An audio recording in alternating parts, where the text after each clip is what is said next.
You are the character you create. You are the mask that you wear. You are also the person underneath the mask.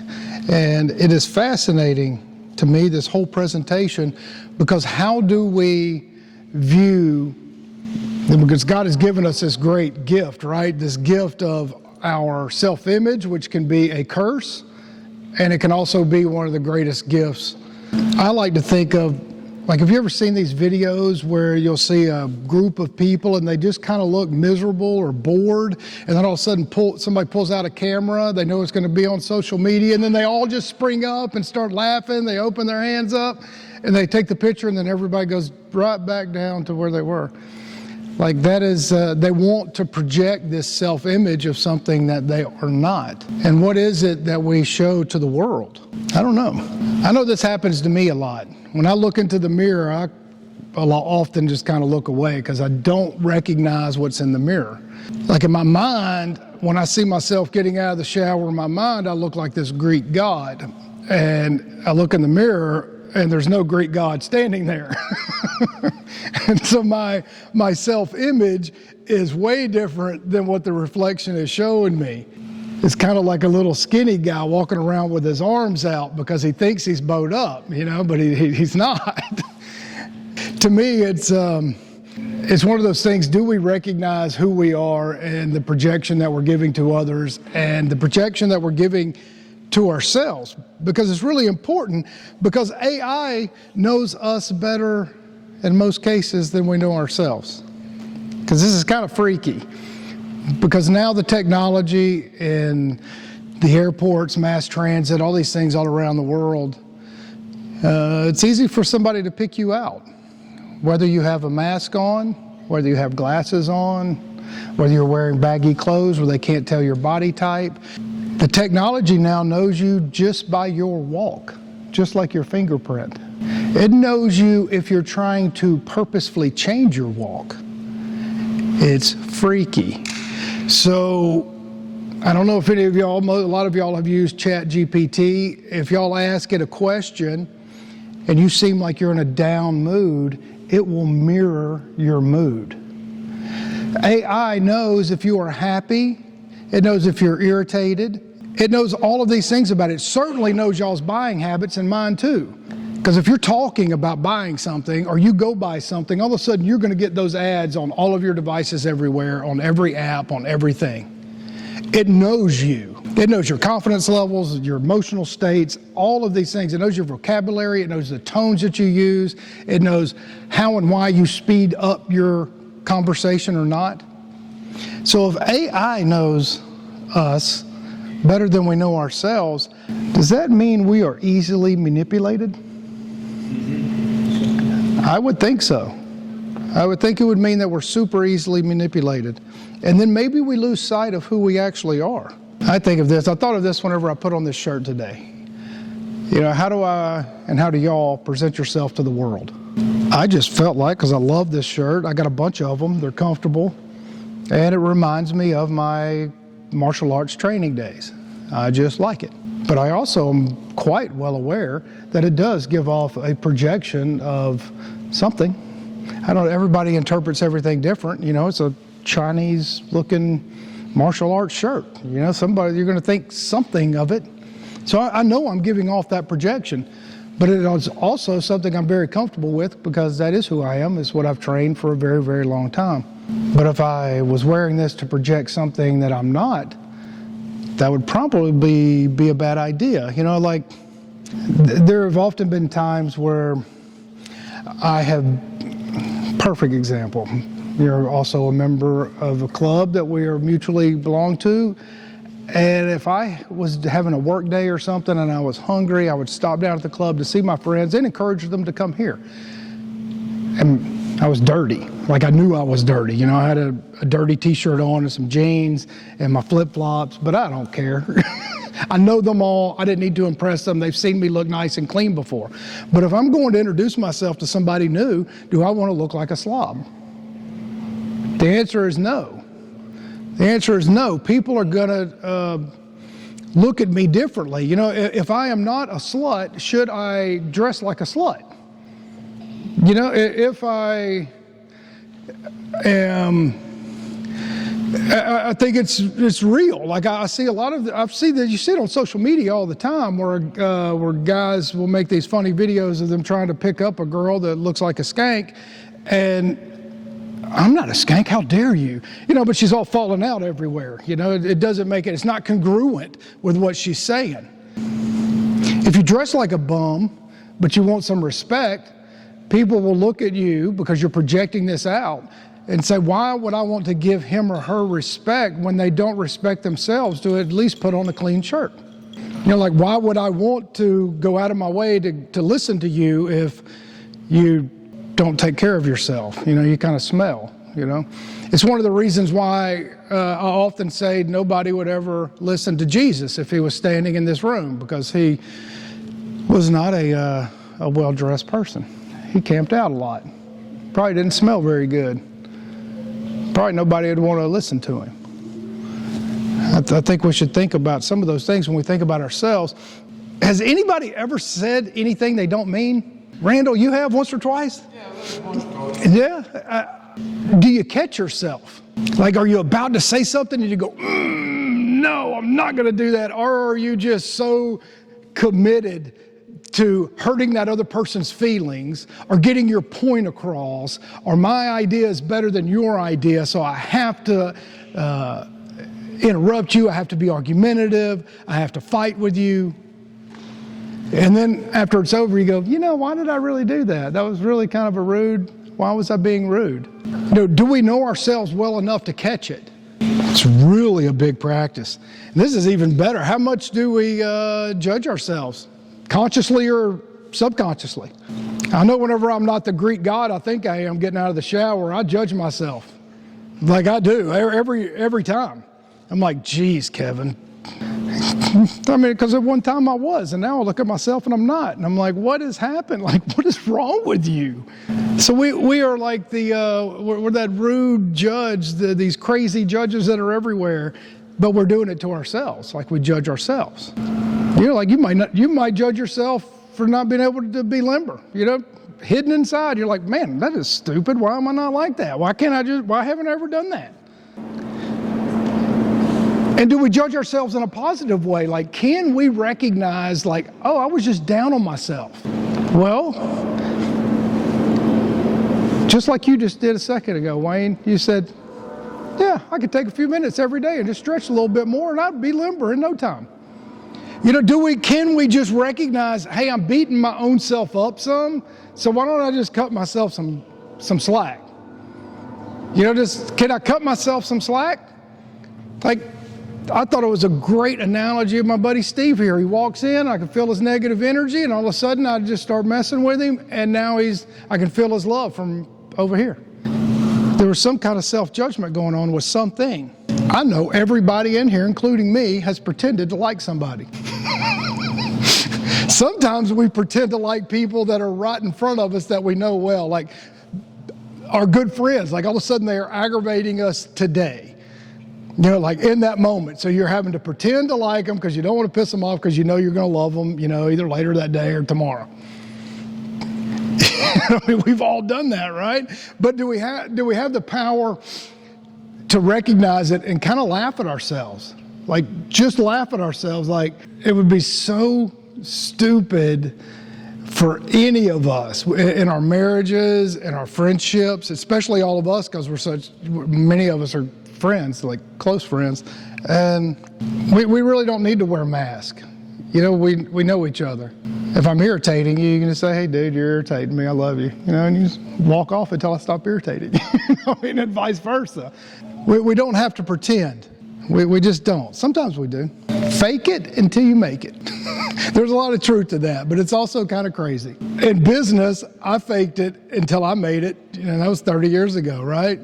There is some validity to faking some things, like faking some measure of success in order to become successful, like visualizing and manifesting yourself in a certain way, but you're also not faking so much as you are working toward those goals. Like you're taking action to be the person you want to be.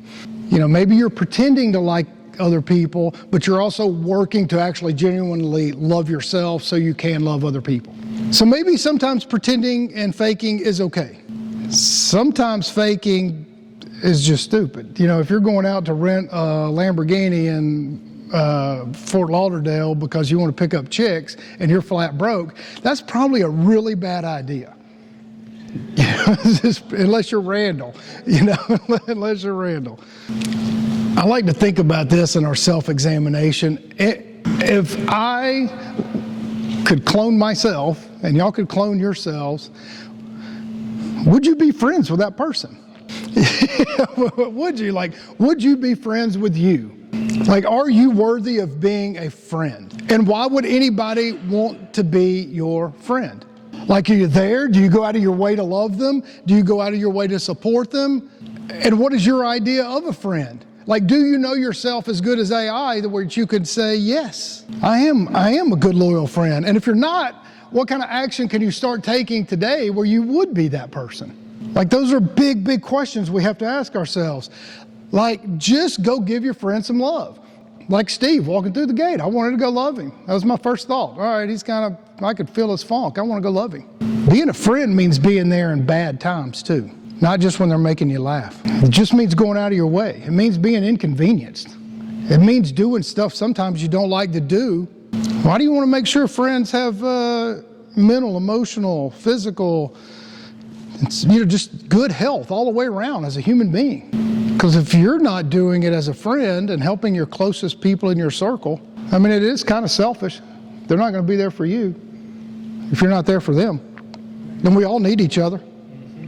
We all need each other. And I think of Megan almost every Sunday when I think of a supportive friend. Like, you have no idea how much I value you coming every Sunday. Like, thinking about it makes me tear up. Like, it means a lot to me personally. You know, how thankful are we? Like, we have a lot of stuff that we should be thankful for in our own self-examination. Yeah, my buddy Dean told me something recently because we were talking about how gratitude and thanking the infinite and God is such a big deal. And he, hope you don't mind me sharing this, Dean, he just said, I felt like something was a little off recently. And he said, I realized what it was because I wasn't giving thanks and to God. Like, I wasn't in communication. And he goes, then I felt way better. As soon as I just said, hey, thanks. Hey, thank you. Like, that's just a big deal. And doesn't that go the same way for each of our friends? Like, everybody sitting here. Just like you don't have to give me or exchange anything. Like, just Dinah sitting there like, thanks, Dinah. Like, you rock and you're barefooted. You know, like, those are big deals. Like, I try to thank Jill almost every day, and I write her love notes so she can have in her lunchbox or deal. And I bet if you look at all of those hundreds of sticky note love notes, I would say probably 70% of them say thanks somewhere. Like, just thanks. So thanks, Jill. But it's important, right? It's important to give thanks. Like, hey, thanks God that I have health. Thanks God, like, for all of the, like, we just had the cows today. We have the cows almost every Sunday. The cows are outside. We want them to be happy and healthy and loving. We want to interchange that energy. You know, who do we thank for that? Mother Earth and God, thanks. Do we remember to do that? Because we don't even remember to connect to ourselves, to know ourselves. Do we even remember to thank God? Like, it's important, right? Like, just, hey, thanks. And in knowing ourselves, how much time do we waste? I mean, we only got Steve will tell you, he's in his mid-70s. I mean, does time go by fast, Steve? Time goes by fast. And how much of that time in your life has been wasted? I know that over the past 6 years, really, I've spent a lot of effort managing my time very well. Like, certain hours are devoted to certain things. And people waste a lot of time scrolling. I do it a couple of times a day. And I do it more really for a selfish reason. I want to go in and see which one of my friends have made a post so I can like it and just give them some love. Like, that is the only reason. I almost read nothing except until I see a friend. And more often than not, I don't even care what they post. I just want them to know, you have my support, I love you. And I just keep on going for about, 30, 45 seconds, and then I'm done. So, but every now and then I'll catch myself, and I got on a reel quest, and then all of a sudden I spent 5 or 10, 15 minutes watching reels, and then I go, what am I doing? And you set it down. Like, I just wasted 10, 15 minutes of my life because I should be doing this other thing. I don't know. How much time do we spend devoted to podcasts, audio books, to learning, having intellectual conversations, reading? Like, the stuff is important to do. It's important for our development. And do we know ourselves well enough? We all know people like this. They kind of irritate me, and I'm working on that because I recognize that. But I don't have any of these people really in my life anymore, but we all have known somebody that always complains about something. Like, everything's an ailment. Everything's a problem. Oh God, woe is me. Oh, my whatever is hurting again. Oh, my knees are hurting. Well, put the pizza down. What do we do? And do we have real ailments, or are we just treating ourselves poorly and wanting attention? Like, do we know ourselves well enough to say, I got a little elbow ache, but does that elbow ache mean I need to go tell Kyle every time I see him, in the morning, God, Kyle, my elbow's hurting so bad right now, man. It's hurting bad. Just look at it. Does it look swollen? Is it bad? I think I need to go to the hospital again. I need to go right now. But, it's just a little simple, tiny ache. There are times when we need to go to the hospital. We need to get operations. Those things those are necessary. But I think we should all be aware, if we're trying to say, hey, I got this problem and I just want your attention. I just want you to give me attention, and I'll make up any reason for you to do it. That's really not a good idea. That's really not. It's really not. How about getting to know yourself like this? How many times have we all felt like we got a devil and angel on each side of our shoulder? God, I feel like that all the time. I'm like, dude, will you go away? What is up with you? We can drown ourselves by which one of those we talk to. Like, if we're talking to the negativity all the time, oh, I'm trapped. Oh, I feel bad. Oh, I'm in this situation. Oh, I'm stuck. Oh, woe is me. Is that what we tell ourselves? Or do we say, hey, I recognize this situation. How do I get out of it? And let's be positive and find a good way. Which one we discuss, if it's the angel or the demon, determines the outcome. Because it determines which path we're going to walk down. If we say, oh God, I just lost my job, I just lost my income, I just did this, oh man, and I can't get out of bed, I want to be, oh no, I want to drink myself into oblivion, I want to smoke myself until I feel no more pain. Are you making your situation worse? Are you making it better? Like, there is a choice. You talk to the angel or the demon. And if the demon's really screaming, maybe you should scream at the angel. Like, hey, dude, I really need some help. Come out and talk to me. Come back me up. And we have to give ourselves forgiveness all the time. We just have to forgive ourselves. And inside of all this personal self-examination, why do we believe what we believe? From everything, from religion to politics. Why? Mom and Daddy told you to? Did you ever wonder who told them? And why? Like, it's a thing, right? How do we treat others? Why do we treat other people certain ways? Why are we so judgmental so fast? Why? Like, we have to ask ourselves questions, just like last week's presentation. We have to ask questions nonstop. Why did I judge that person that way? Why do I feel that way? Why did I just snap? Why did I want to say something to hurt that person's feelings? Why? Why am I making up reasons to not go support a friend? Why am I making up reasons to not do a certain thing? Why? If we don't ask ourselves why, we're never even going to know ourselves. AI is going to tell us what we are, though. AI will tell us what to do and what to go buy and how we feel.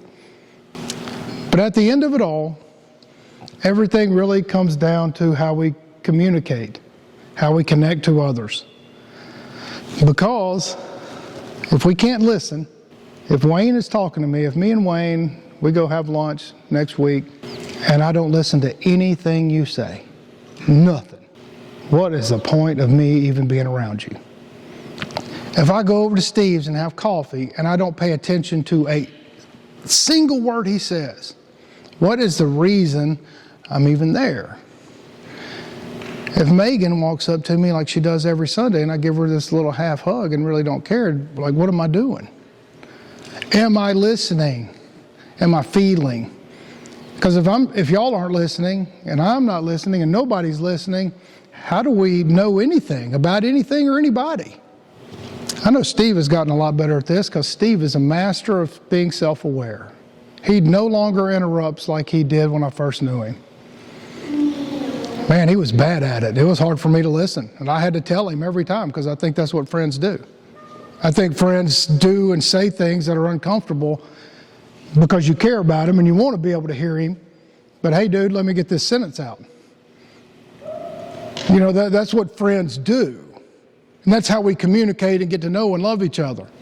So the next time we're together, y'all are alone, you're visiting with your wife, you're with Jim, me and you, me and John. Me and John been wanting to go to lunch forever and we still hadn't done it. Me and Jill. All right, just think about it for a second. Am I the person that I'd want to talk to? Would I be comfortable in this conversation if I was the other person? Would I be the person that I would be welcoming? Would this be a welcoming conversation? Would my spouse or friend be glad they're talking with me? Will they be open with me? Am I being that person? And you know, sometimes we do have to pretend because we got our own crap going on. But we can pretend enough to actually listen. And then it becomes real. And there's really a whole lot of this self-image and self-knowledge and what we portray on others and what other people, you know, a lot of times I know a lot of people that project their thoughts or feelings onto others and onto me, thinking I feel that way because they do. And that is crazy to me. So make sure you're not that. Make sure you recognize it. Make sure you're being true to yourself, your friends, Mother Nature, Earth, God. Say thanks. Be grateful. It makes the world a lot better place. And if this resonates with y'all, all of you at home, I love y'all. Y'all would be welcomed here if this resonates with you. And thanks. I appreciate it. We'll see you next time.